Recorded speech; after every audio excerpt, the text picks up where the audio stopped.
There are sounds in the Cascade Mountains that don't belong to any catalog. I know this because I've spent 47 years listening. My name is Dr. Samuel Hayward. I was a wildlife ecologist with the U.S. Forest Service until 1977, when I resigned without explanation and disappeared into the North Cascades of Washington state. For nearly 5 decades, I lived in a cabin 8 miles from the nearest logging road, documenting what I was trained to believe didn't exist. This is not a confession. It's a testament. The first time I saw them, I was 29 years old, conducting a routine black bear population survey near Glacier Peak Wilderness. It was August, late afternoon, the kind of golden light that turns Douglas fir needles into copper wire. I heard movement, deliberate, careful, and turned to see a figure standing in a clearing 200 yards upslope. Not a bear, not human. 7 feet tall, covered in dark auburn hair that caught the sun like burnt sienna. Broad shoulders, a face that seemed to hold both primate familiarity and something utterly foreign. We locked eyes for perhaps 6 seconds. Then it stepped backward into the tree line and vanished without sound. I didn't report it. I knew what happened to men who did. Instead, I requested a transfer to the most remote district I could find, built a research station disguised as a fire lookout, and began the most important work of my life, work that would remain secret until 3 weeks ago, when a Customs and Border Protection surveillance drone, operating illegally beyond its jurisdiction, captured thermal footage of what the media is now calling the Hayward Clan. 14 individuals, 3 generations, moving in coordinated formation through a valley I've protected for half a century. The footage leaked, the internet exploded, and now, federal agencies, cryptozoologists, hunters, and tourists are descending on these mountains like locusts. So I'm breaking my silence, not because I want to, because I have to. What I'm about to tell you isn't a monster story. It's about what happens when a scientist discovers something that defies every institutional framework he was trained to trust, and makes a choice between career and conscience, between exposure and protection, between being right and doing right. The North Cascades are not hospitable. This is important to understand. We're talking about 5,000 acres of designated wilderness, with peaks exceeding 9,000 feet, glaciers that calve without warning, and forests so dense that satellite imagery shows nothing but canopy. The average winter drops 20 feet of snow. Summer temperatures rarely break 70 degrees. Grizzlies, mountain lions, and wolverines still control territory here. Most hikers stick to the established trails. The tourists photograph Diablo Lake and leave. The serious backpackers venture in for a week, maybe 2, then return to civilization with stories about solitude and self-discovery. I stayed. My research station, officially decommissioned Fire Lookout Station 37, sits at 5,200 feet on a granite ridge overlooking the Seattle River Valley. Solar panels I installed in 1983, rainwater collection, a root cellar, shortwave radio for emergencies only, no internet, no cell service, no electricity beyond what I generate. For 47 years this has been home. My daily routine rarely varied. Wake before dawn, check weather instruments, hike established routes, 12 different circuits, rotating weekly, document flora, fauna, weather patterns, soil composition, photograph scat, track casts, territorial markings, maintain a detailed field journal written in a personal shorthand I developed to protect against accidental discovery. I became intimately familiar with the mountain's rhythms. I knew when the elk would migrate through Deadhorse Pass. I could predict grizzly movements by huckleberry bloom cycles. I understood that the absence of birdsong meant a predator nearby, and that cedars growing in spiral patterns indicated unstable soil beneath, and I learned to recognize their signs. Not obvious ones. No gigantic footprints in fresh mud. No stick structures arranged in mysterious patterns. Those are human fantasies, the kind of evidence that appears whenever someone wants attention. Real signs are subtle. A Douglas fir stripped of bark at 9 feet. The tooth marks too large for elk, too precise for bears. Shallow depressions in forest duff, exactly where a bipedal creature might rest against a trunk. Rock formations that seemed deliberately placed to provide sightlines across valleys. Most telling, areas where prey animals behaved differently. Deer that refused to enter certain groves despite abundant forage. Elk that took longer routes around specific ridges. Even wolves avoided particular territories. I mapped these zones obsessively. Over decades, patterns emerged. Seasonal migration routes, preferred elevations by temperature, water sources used primarily at night, a topography of absence, places where the forest held its breath. In 1981, I found the first nest. Not a nest, really. A depression beneath an overhanging granite shelf, lined with cedar boughs arranged to channel rainfall away from the interior. The boughs had been stripped from trees, not fallen. I could see the deliberate breaks, the selection of aromatic varieties that repel insects. The site overlooked a salmon creek. It was situated to receive morning sun, but remain shaded during afternoon heat. Someone had engineering knowledge. Someone understood thermal regulation, drainage, and strategic positioning. I didn't disturb it. I photographed it with a telephoto lens from 300 yards, noted the coordinates, and never returned to that exact location. Instead, I established an observation post a quarter-mile away, disguised behind a fallen cedar, and waited. 3 weeks later I saw her, female, approximately 6.5 feet tall, moving with a fluidity that seemed impossible for something that size. She carried an adolescent, maybe 4 years old, clinging to her torso. The infant's fur was lighter, almost cinnamon-colored. She paused at the creek, scanning the tree line with systematic precision, then knelt and began teaching the juvenile how to overturn rocks for crayfish.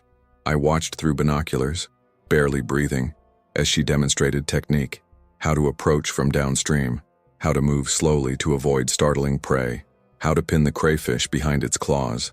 The juvenile was clumsy, enthusiastic. She was patient, correcting without aggression. It was the most profound hour of my life. I documented everything. The way she communicated through gesture and expression rather than vocalization. The way she paused every few minutes to assess for threats. The way she eventually led the juvenile back toward higher elevations, taking a route that kept them concealed beneath canopy. When they were gone, I approached the creek and examined the stones she'd overturned. Methodical search pattern. Selective. She'd ignored stones too small to harbor significant prey. The juvenile's attempts were scattered nearby, less efficient, but showing learning. I took no samples. I left no trace. I hiked back to my station and spent the night transcribing every detail into my journal, hands shaking with the weight of what I'd witnessed. Not a monster, not a myth, a mother teaching her child to survive.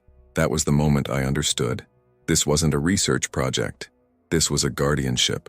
These mountains had entrusted me with something beyond scientific classification, something that would be destroyed the moment the world learned of its existence. So I made a decision that would define the rest of my life. I would document them, study them, understand them, and I would tell absolutely no one. The first rule of protection is invisibility. For decades, I maintained the pretense of being a harmless eccentric, the old hermit who'd burned out from government work and retreated into the wilderness. I filed minimal reports with the Forest Service, just enough to avoid welfare checks. I maintained cordial relationships with the few rangers who rotated through nearby stations, sharing weather observations and trail condition reports. I learned to deflect curiosity with banality. When hikers occasionally stumbled upon my station, I'd offer them coffee and bore them with tedious lectures about soil pH levels and tree ring analysis until they politely excused themselves. I cultivated a reputation for being knowledgeable but insufferably dull. Meanwhile, I was conducting the most sophisticated behavioral study of an unknown hominid species in human history. By 1985, I'd identified 3 distinct family groups within a 12-mile radius. I designated them Alpha, Beta, and Gamma clans based on territorial ranges. Alpha clan, the group with the mother and juvenile I'd first observed, consisted of 7 individuals. Beta clan numbered 4. Gamma clan was harder to track, more nomadic, possibly only 2 or 3 individuals. They weren't Sasquatch in the Hollywood sense. They were a species, likely Gigantopithecus descendants, or a parallel hominid line that had evolved in isolation. They displayed cognitive abilities comparable to great apes, with additional capacities for long-term planning and intergenerational knowledge transmission. Their communication system was primarily non-vocal. I documented over 40 distinct gestures that appeared to carry specific meaning: warnings, directions, emotional states. Vocalizations were rare and used strategically. Low-frequency calls that traveled long distances, often at dawn or dusk when atmospheric conditions favored sound propagation. They were phenomenally intelligent about avoiding human detection. They understood technology. When I installed motion sensor cameras in 1992, they altered their routes within weeks, staying just outside sensor range. When I tried infrared, they moved primarily during temperature inversions when thermal contrast was minimal. They seemed to recognize the geometry of sight lines, using terrain to remain invisible even when passing close to trails. But they weren't infallible. They made mistakes, got curious, took risks. In 1994, a juvenile from Beta Clan approached within 50 yards of my cabin. It was adolescent, maybe equivalent to a human 12-year-old, and clearly fascinated by the structure. I watched from inside as it circled the perimeter, examining the solar panels, touching the log walls, peering through windows. I stayed motionless, made no sound, let it satisfy its curiosity. Before leaving, it did something extraordinary. It picked up a smooth river stone from my woodpile and placed it deliberately on my doorstep. Then it retreated into the forest. The next morning, I left a handful of huckleberries where the stone had been. 3 days later, the stone had been moved to the edge of my clearing, and next to it lay a single eagle feather. Perfect, unblemished, obviously selected with care. We'd established communication. Crude, symbolic, but intentional. I never tried to expand it. I understood this was a boundary being negotiated, not an invitation for contact. They were telling me, "We see you, we acknowledge you, we trust you won't betray us." The weight of that trust was crushing, because by the mid-1990s, the world was changing in ways that threatened everything I'd protected. The internet was making remote regions accessible. GPS technology meant nowhere was truly hidden anymore. The cryptozoology community was becoming more sophisticated, using drones and thermal imaging. The Forest Service was expanding recreational access, building new trails, encouraging tourism. And then came the federal surveillance apparatus. After September 11, 2001, Homeland Security began deploying sensor networks throughout wilderness areas along the Canadian border. Officially, this was about preventing illegal crossings and smuggling. Unofficially, it turned the North Cascades into a surveilled zone. I first noticed the sensors in 2003. Small camouflaged boxes mounted to trees at strategic points, motion-activated cameras with satellite uplinks, seismic monitors designed to detect vehicle movement but sensitive enough to register large animals. I began mapping them obsessively, documenting blind spots, calculating which valleys remained truly off-grid. I started subtly sabotaging equipment, nothing dramatic, just degrading connections, repositioning cameras to face unproductive angles, introducing minor malfunctions that would appear as technical failures rather than deliberate interference. It bought us time, but I knew it couldn't last. The clan seemed to sense the changing landscape. Their movements became more cautious. They spent longer periods at higher elevations, above the snow line where human activity was minimal. Migration patterns shifted to avoid new trail construction. Alpha Clan's matriarch, the same female I'd observed in 1981, now graying around the face, began leading her group deeper into the most inaccessible regions.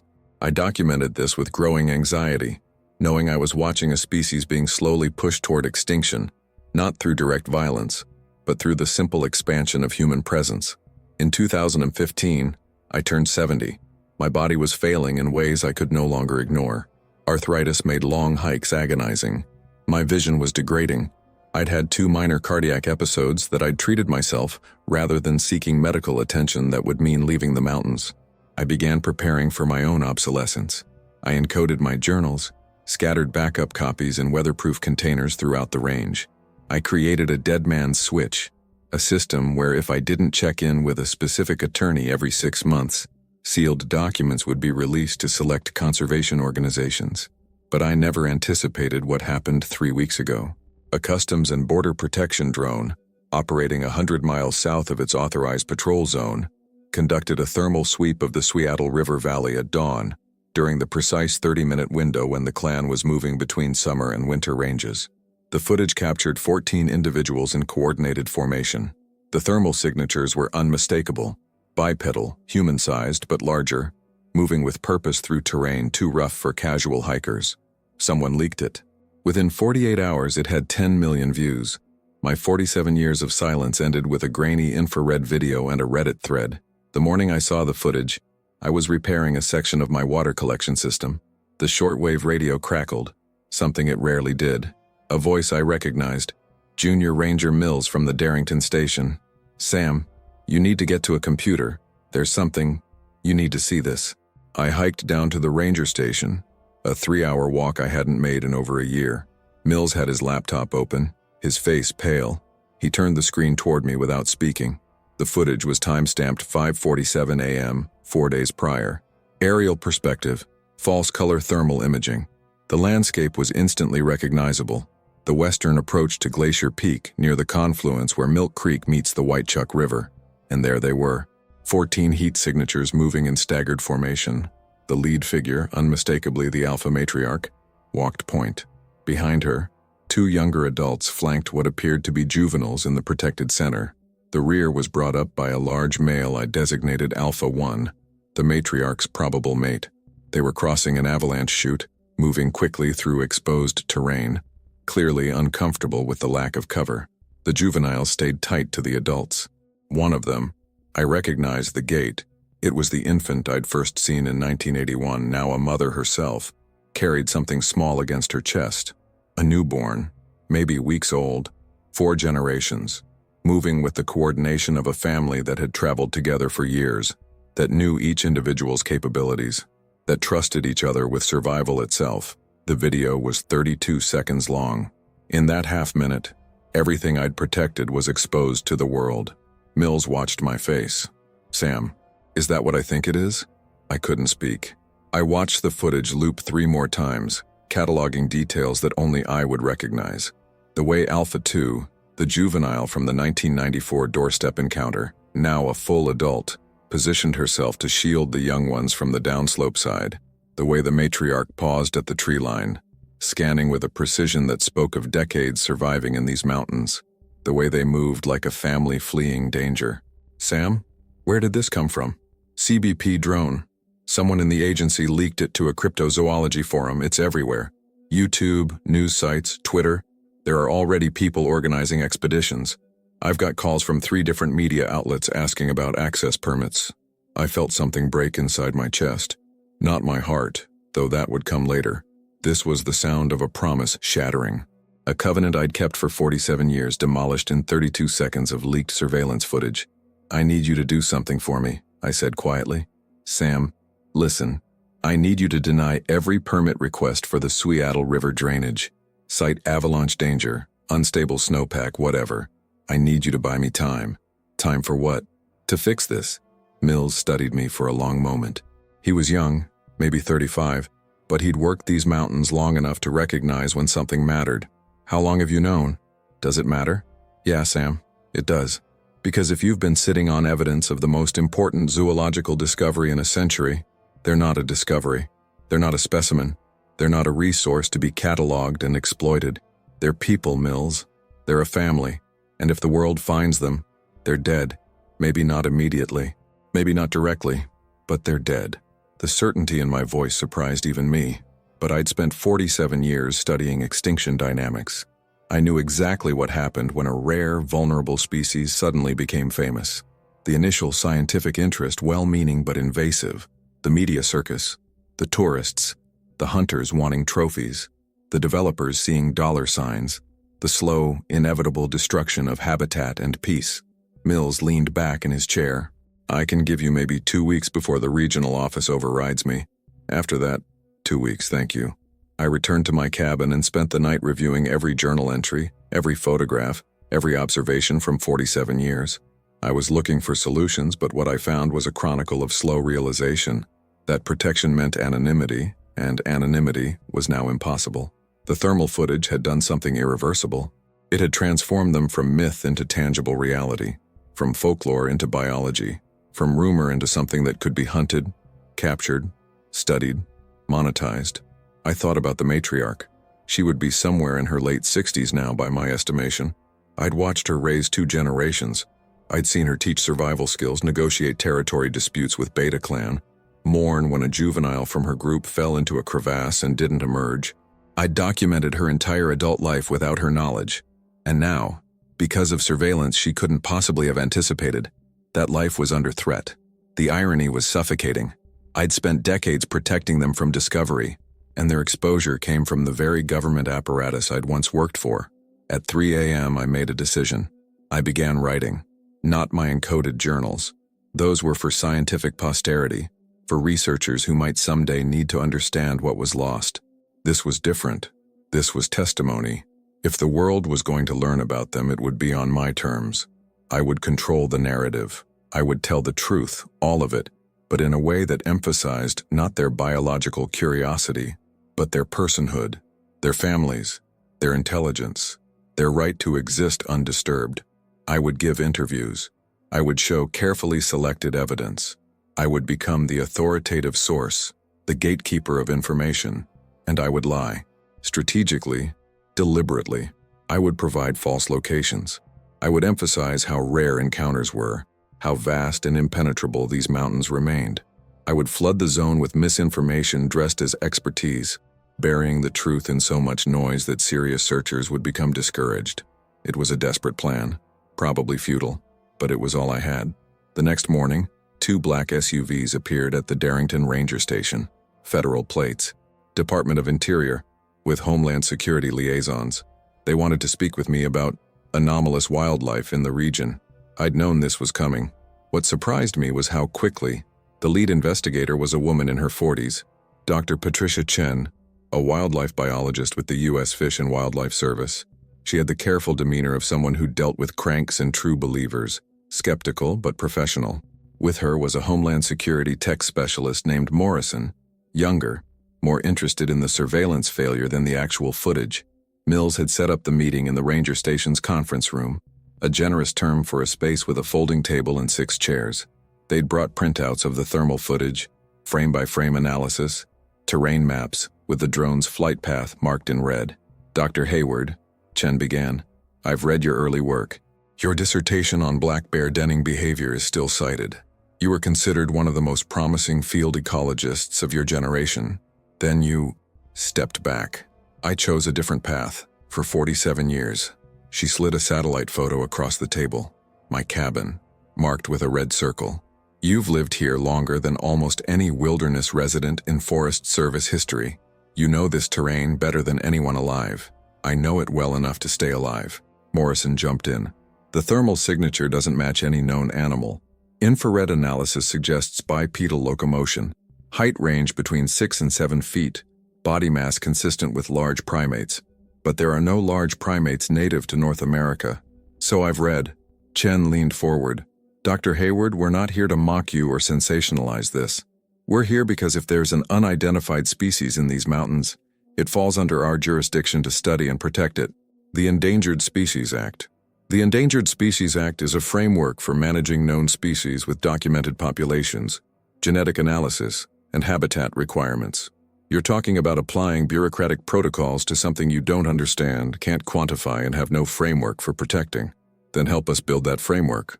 The sincerity in her voice almost broke me, because she meant it. Chen wasn't a trophy hunter or a media opportunist. She was a scientist who genuinely believed that federal protection could save them. She was wrong, but she didn't know that yet. Dr. Chen, if I told you that a species had survived in these mountains for thousands of years, by avoiding human contact, by moving at dawn and dusk, by understanding human behavior well enough to stay invisible, what would you do? Document it. Establish protected corridors. Limit human access. You'd flood the zone with researchers. You'd install monitoring equipment.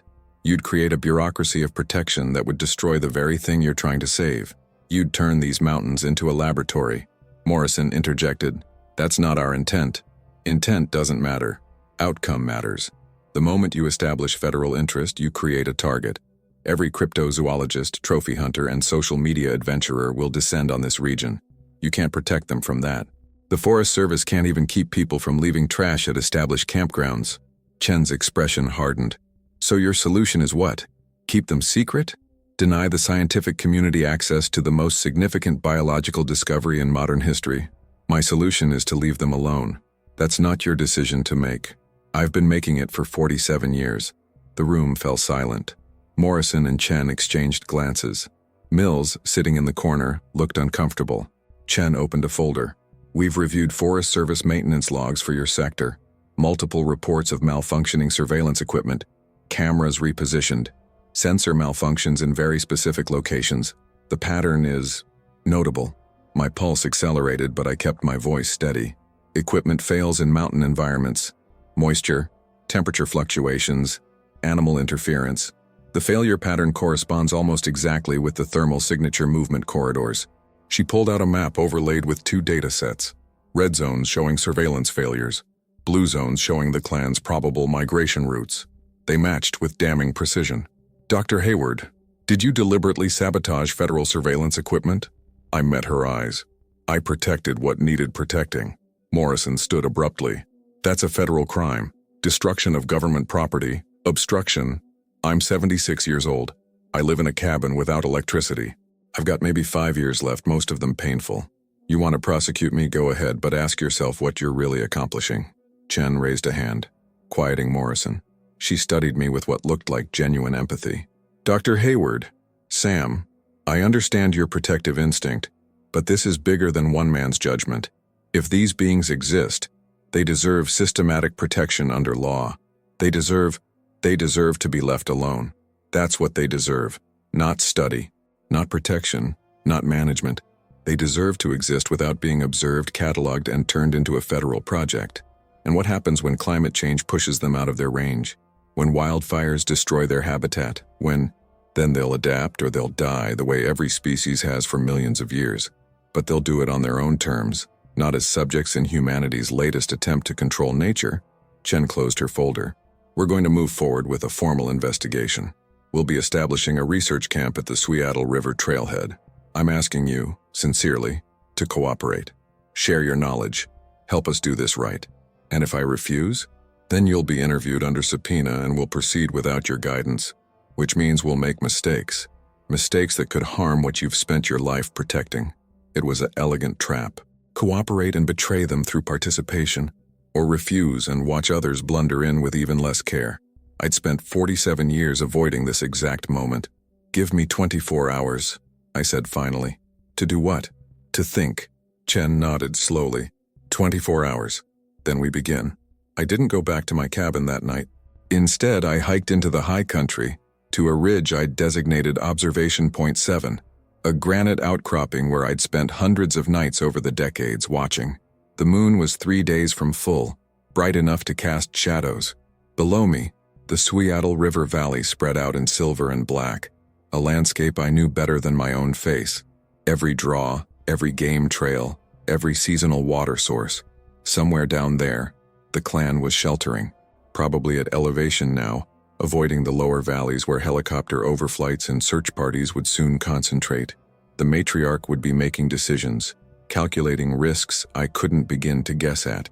I'd brought my oldest field journal, the one from 1977 when this all began. The pages were water-stained, the ink faded, but the words remained clear. I read by headlamp, tracing the evolution of my understanding. August 15th, 1977. Observed a large bipedal figure, approx. 7 feet tall. Distance prevented detailed documentation, possibly misidentification of bear on hind legs. August 23rd, 1977. Returned to sighting location. Found trackway. 5 clear prints in mud beside creek. 16 inches long, 7 inches wide. Distinctly different from bear. No claw marks. Midfoot articulation suggests bipedal locomotion. No hoax indicators. September 7, 1977. Decision point.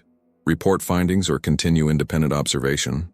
Reporting means media, academic scrutiny, potential harm to subject. Not reporting violates professional ethics but protects what? A species? An individual? Don't yet know what I'm protecting, only that protection feels correct. That last line, protection feels correct, had guided every choice since. Not evidence-based reasoning, not scientific methodology, just an ethical intuition that some discoveries shouldn't be shared. But reading it now, 47 years later, I wondered if I'd been right. Had my silence protected them or just delayed the inevitable? Had I given them decades of peace or stolen from science the chance to develop protection protocols before crisis forced hasty action? The drone footage had proven one thing. My protection had limits. Technology had outpaced my ability to conceal them. And if concealment was no longer possible, what came next? I thought about Chen's offer. Federal protection, Endangered Species Act status, designated critical habitat. It sounded reasonable, It sounded like salvation. But I'd seen how protection worked. I'd watched as wolf reintroduction turned Yellowstone into a tourist spectacle, wolves reduced to photo opportunities and research subjects. I'd seen how managed populations became PR projects, their wildness sacrificed to public consumption. The clan wasn't wolves. They were cognitively complex, self-aware, capable of understanding that they were being watched. What would that knowledge do to them? How would it change their behavior knowing that privacy was gone forever? Around 2 a.m. I heard movement below the ridge, subtle, careful. I killed my headlamp and waited. 3 figures emerged from the tree line maybe 200 yards downslope. Even in moonlight I recognized them. Alpha 2, now fully mature, and 2 juveniles. Her offspring, most likely. They were traveling light, moving quickly, heading north toward the Glacier Peak high country. They were fleeing, not from immediate threat, but from the growing human presence they could surely sense. The helicopters that had begun surveilling the valleys, the increased radio chatter, the simple weight of human attention that had suddenly focused on their territory. I watched them disappear into darkness, 3 generations moving in silence, and felt the full weight of my failure. I'd protected them from discovery but couldn't protect them from technology. I'd kept their secret but couldn't keep their world intact. At dawn, I made my decision. I would cooperate with Chen's investigation, but on my terms. I would share knowledge, but strategically. I would reveal enough to satisfy federal interest while obscuring critical information. I would become what I'd always avoided, a public face for something that should have remained private, but I would do it in a way that bought them time and space. I would confirm the clan's existence but massively underestimate their numbers. 14 individuals on thermal footage? I'd claim that represented most of the population, implying a species on the edge of extinction, too fragile for intensive study. I would emphasize their elusiveness and sensitivity to human presence, recommending hands-off observation protocols that would be scientifically useless but minimize interference. I would advocate for massive wilderness expansion and human access restrictions, not just in their current range but throughout the North Cascades, creating a buffer zone so large that serious monitoring would be impractical. I would give them what they'd always had: space, silence, and the benefit of human indifference disguised as protective regulation. It was a manipulation, a scientific fraud, a betrayal of everything I'd been trained to value. It was also the only ethical choice I had left. As I hiked back down toward the valley, I passed through a cedar grove where Alpha Clan had sheltered years ago. Someone, probably the matriarch, had arranged several river stones in a small cairn at the base of an ancient tree. I'd found similar markers before, always in places they were abandoning, like territorial signatures or messages. This one was new, left recently. I knelt beside it, studying the arrangement. 5 stones, graduated by size, deliberate, meaningful at least to them. I added a 6th stone, small, smooth, river-worn, not changing their message, just acknowledging it, letting them know if they ever returned, that I was still here, still watching, still failing them, but trying. The sun broke over the eastern peaks, flooding the forest with cold light. Somewhere in these mountains, 14 individuals were making their own decisions about survival, adapting, hiding, possibly understanding that their world had changed forever. I couldn't protect them from that change, but I could try to shape how humanity responded to it. It wasn't enough. It would never be enough, but it was all I had. The media arrived before the federal research team. Within a week of my first meeting with Chen, the Darrington Ranger Station had become a circus. 3 news vans with satellite uplinks, reporters doing stand-ups with the mountains as backdrop, a documentary crew from Netflix negotiating access permits, a Japanese television network offering 6 figures for an exclusive interview. The town itself, population 1347, was transformed overnight. The single gas station sold out of camping supplies. The diner, usually dead on weekdays, had a waiting list. Real estate speculators started making offers on forested property.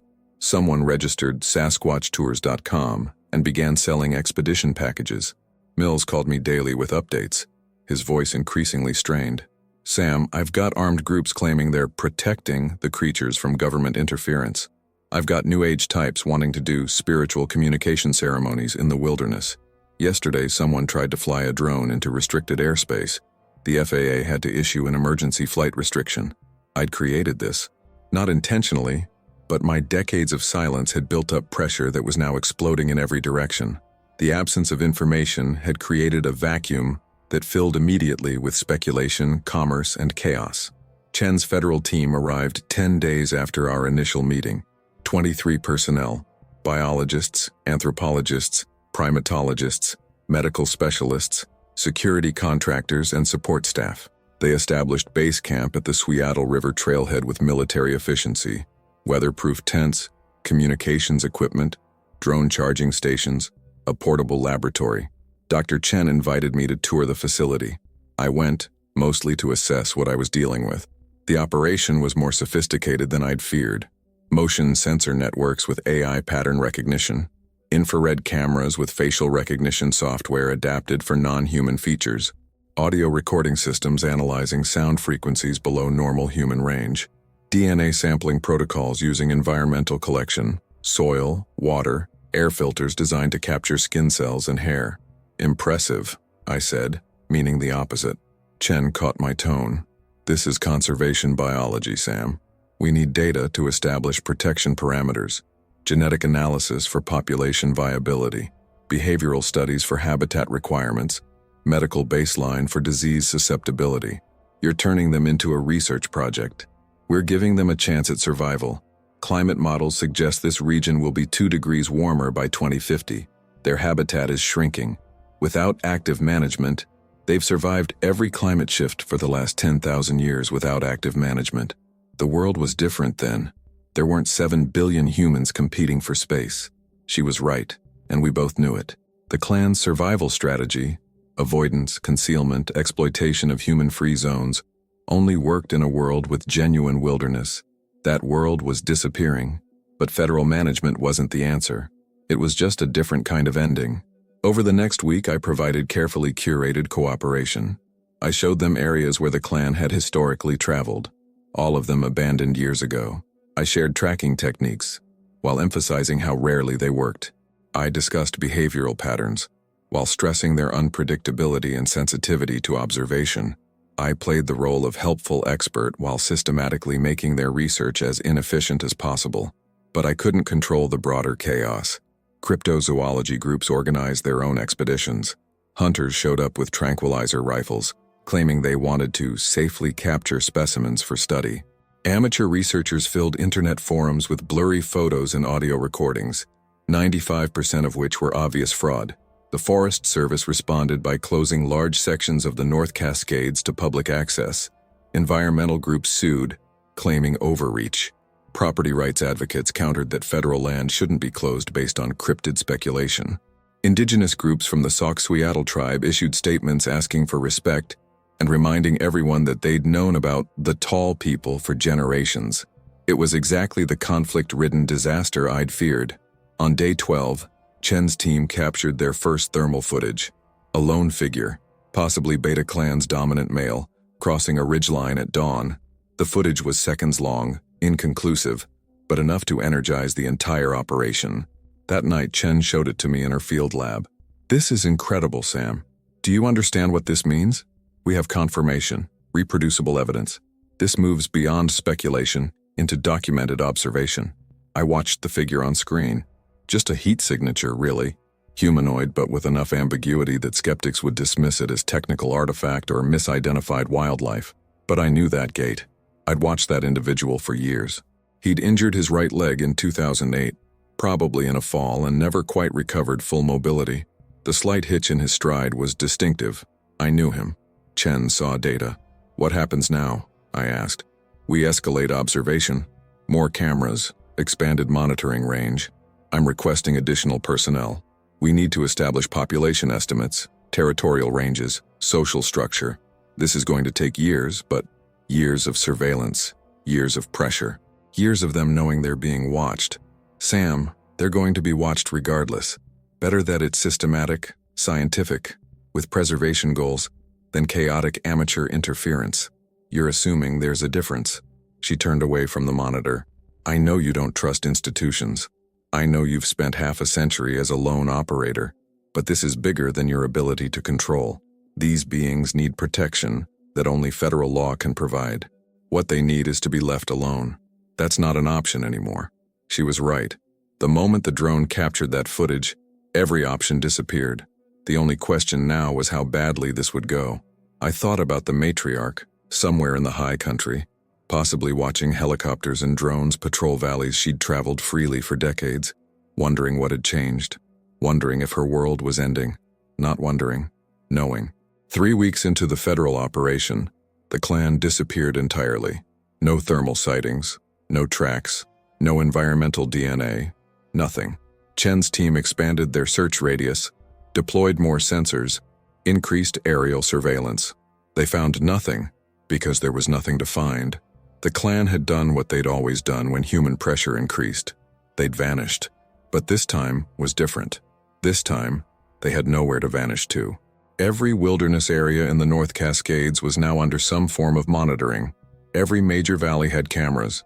Every ridge had drone flyovers. The surveillance net was incomplete but tight enough that complete concealment should have been impossible, unless they'd left entirely. On day 26, I made a decision that violated every protocol I'd established. I hiked alone into the deep wilderness beyond where even I usually traveled, into terrain so difficult that only desperation or stupidity would lead someone there. I was looking for them, not to document, not to study, to make contact, to try to communicate what I couldn't put into words. I'm sorry. I failed you. Please survive. 2 days of hiking.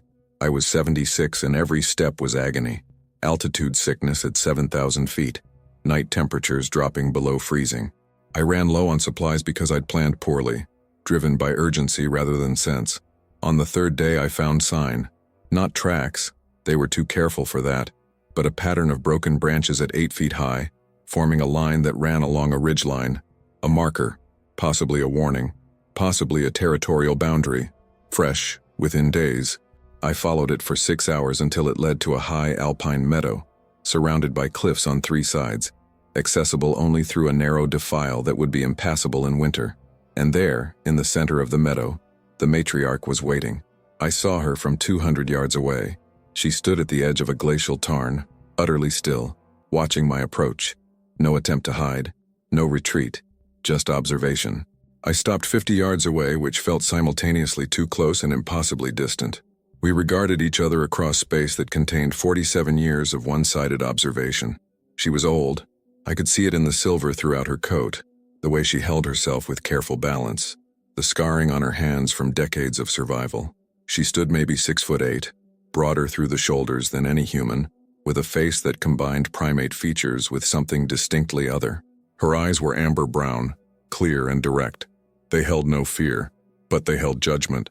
I sat down in the meadow grass, tried to make myself smaller, less threatening, waited. She watched me for several minutes. Then deliberately, she gestured, a sweeping motion with her right arm, encompassing the mountains around us.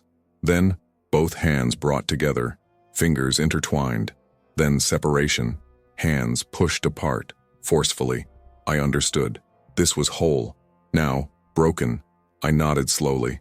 Tried to communicate agreement, acknowledgement, apology. She gestured again, pointed at me, pointed at her eyes, then covered her eyes with both hands. You saw. Then you hid what you saw. Another nod. Yes, that was exactly what I'd done. She uncovered her eyes, pointed at the sky, made circular motions. The drones, the helicopters, the mechanical eyes now watching constantly. Then she pointed at herself, at the trees behind her where I knew others were concealed, and made a downward pressing motion with both palms. Now we are pressed down, trapped. I couldn't help it. Tears started. At 76, having spent my entire adult life trying to protect them, I was watching one of them explain to me with patience I didn't deserve that I'd failed. I tried to respond, pointed at myself, made a gesture of pushing away. I tried to keep them away, then spread my hands in helplessness, but couldn't.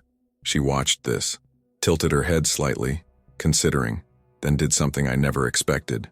She approached, slowly, carefully, stopping 10 feet away. This close I could see details I'd only glimpsed through lenses. The fine hair texture, the scarring on her forearms from decades of pushing through brush, the way her hands, so similar to human hands, were calloused from digging and climbing. She lowered herself to the ground, mirroring my sitting position. We were eye level now. Then she did the most extraordinary thing. She reached into a leather pouch at her side, Tool making, I thought distantly, they make pouches, and pulled out 3 objects. A stone I'd left on a cairn 5 years ago, distinctive, with a quartz vein running through it. A small metal badge, tarnished and bent. My Forest Service identification from 1977, which I'd lost somewhere in these mountains decades ago and assumed was gone forever. And a photograph, weathered but still recognizable, a picture of a younger me standing beside my research equipment that had blown out of my cabin during a windstorm in 1989. She'd kept them, for years, maybe decades, tokens of the strange human who'd lived in her territory, who'd watched her family, who'd left small signs of acknowledgement but never pursued. She arranged them on the ground between us. Then she looked at me directly and touched her chest with one hand, then pointed at me, then gestured at the objects. I saw you. I knew you saw us. This was the agreement. I understood. For 47 years there had been an implicit treaty. I didn't intrude, didn't expose, didn't break the silence. She tolerated my presence, accepted my offerings, trusted my discretion. The thermal footage had violated that treaty, not through my choice, but through my failure to prevent it. I had no response adequate to this moment, so I did the only thing I could. I bowed my head, submitted to her judgment, accepted responsibility. When I looked up, she was gathering the objects, returning them to her pouch. She stood slowly, moved back toward the trees. Before disappearing into the forest, she turned one final time. She raised her right hand, palm forward. Not a wave, not a gesture of friendship, a farewell. I never saw her again.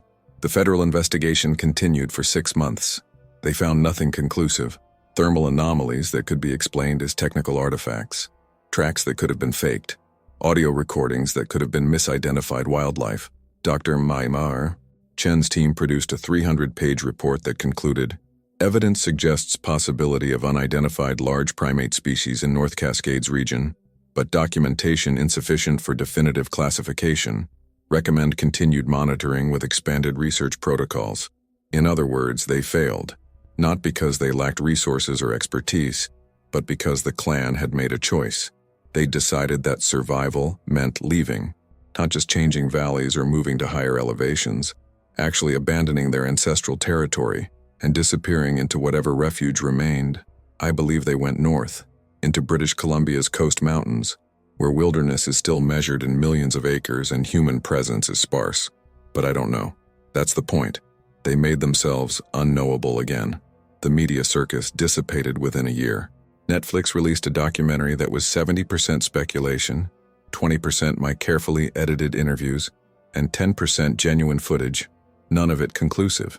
The story became a footnote, another unresolved mystery that internet forums would debate forever. Chen visited me one final time before returning to Washington, D.C. We sat on my cabin porch, drinking coffee, watching evening light paint the mountains gold. You knew they'd disappear, she said. It wasn't an accusation, just acknowledgement. I hoped they would. All that knowledge, 47 years of observation. You could have written the foundational text of a new scientific field, or I could have destroyed the last refuge of a species that survived by being invisible. Science isn't always the right answer, Dr. Chen. Sometimes the most important discovery is knowing when to stop looking. She was quiet for a long time. Then, I read your early work, your dissertation. You wrote, the purpose of wildlife biology is not to control nature, but to minimize human impact on systems we barely understand. You still believe that? More than ever. Then why become a biologist at all? Why spend your life studying something you think should be left alone? Because someone has to stand between curiosity and consumption. Someone has to be the voice saying enough. If I hadn't been here, someone else would have found them eventually. At least I bought them time. Was it worth it? 47 years of your life for a few decades of their anonymity? I thought about the matriarch's amber eyes, the way she'd kept my photograph for 35 years, the silent treaty that had governed our shared existence in these mountains. Yes, I said. It was worth it. I'm 82 now. The arthritis is winning. I spend most days on my porch, unable to hike the distances I once covered without thought. Mills checks on me weekly, brings supplies, tries to convince me to move somewhere with actual medical care. I'll die here. That was never in question. The mountains are quieter now. The surveillance equipment was removed after federal funding evaporated. The media forgot. The tourists moved on to the next mystery. The North Cascades returned to what they'd always been: indifferent, magnificent, and mercifully empty.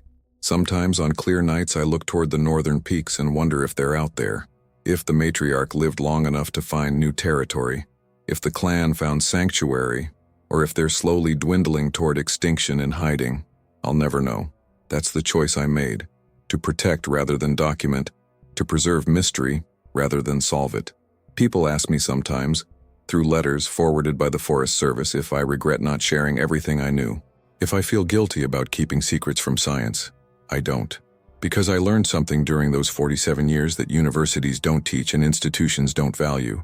Some things are diminished by knowing. Some mysteries are sacred precisely because they remain mysterious. The clan taught me that. Not through words, they had no language I could parse completely, but through existence. Through their deliberate choice to remain hidden despite having the intelligence to engage with humanity, if they'd wished. They understood something we've forgotten: that being known is not the same as being understood, that observation is not neutral, that sometimes the greatest respect is distance. I keep 3 objects on my desk: the quartz-veined stone from our cairn, a single coyote tooth I found on the trail where I last saw Alpha 2, and a small pouch, crudely sewn from cedar bark, that appeared on my doorstep 3 years after the clan disappeared. Inside the pouch was the Forest Service badge she'd kept for decades, and one additional item: a smooth stone with my initials carved into it, something I'd done absent-mindedly during a long observation session in 1983 and left behind. She'd returned it. Across hundreds of miles and years of separation, she'd sent it back. I don't know how. I don't know why. I don't need to know. It sits on my desk beside my final field journal, the one I'll never publish, never share, never let enter the scientific record, the one that contains observations too intimate, too revealing, too dangerous to the clan's survival. When I die, that journal will be destroyed. Mills has instructions. The knowledge dies with me. Some will call this a waste, a betrayal of science, the loss of irreplaceable data. I call it the final promise I can keep.